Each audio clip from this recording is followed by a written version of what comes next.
we have this bob bore right here made in good old US of A, and it is a Kershaw. And let me give you a little hint right here, right? That right there, auto, right? That should tell you everything you need to know. We're gonna go ahead and press on the button here and oh, bam, right? Ladies and gentlemen, we are looking at the Kershaw Launch 21. And by the way, Launch is their auto series. All their automatic knives are, basically a Launch model, Launch 1, 2, 3, right, all the way to this is 21, specifically model 7106, made in good old US of A, an in-house design, and we're looking at CPM M4, another steel that is not corrosion resistant. This black coat here absolutely helps with that.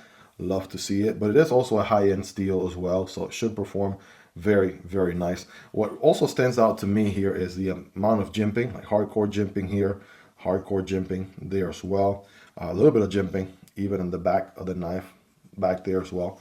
So we got quite a bit going on with this one, no doubt about it. And then we have the G10. Yeah, that absolutely feels like G10, giving me some really good grip. So I want to say aluminum. Yeah, these feel like aluminum handles. And we have G10 inlays with a little bit of a diamond pattern going on the inside.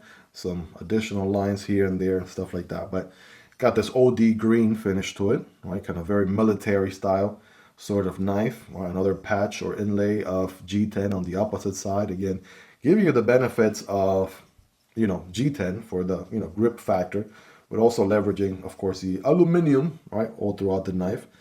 There is no milling on the inside. Right? That's an executive decision they made. It makes it very nice and easy to clean a knife, I'll tell you that. So, you'd lose the weight factor, which, again, in this knife, I don't really mind all that much. But cleaning a knife without milling on the inside, man, that is a dream. Super easy, right? You can even put a cloth through it, just cleans it like that. Don't have to worry about all the different pockets and cutouts and all that nonsense.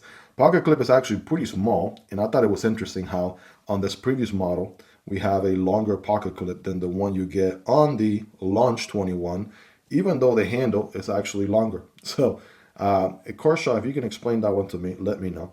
That pocket clip actually feels pretty good. Some people do prefer a shorter pocket clip. So again, I'm just pointing out observations, not that that's an issue or anything, but it definitely excels on the ergos department, right? I'm able to get a full 4-finger grip, plenty of handle here to go.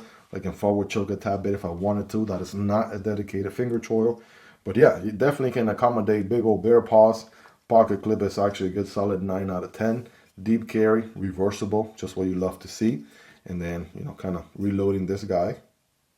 Right, there we go. Bam. I mean, it's got some recoil to it, for sure, on the deployment. Check that out. And obviously check your local loss, whether or not you can carry an automatic knife or not on your person. Almost a full flat grind on this one. Clip point blade with some belly, right? Great for tabletop cutting, slicing, and whatnot. So, can I do it one-handed? Let me try. Yes, you can do it one-handed if you wanted to. Ladies and gentlemen, the Launch 21 from Kershaw.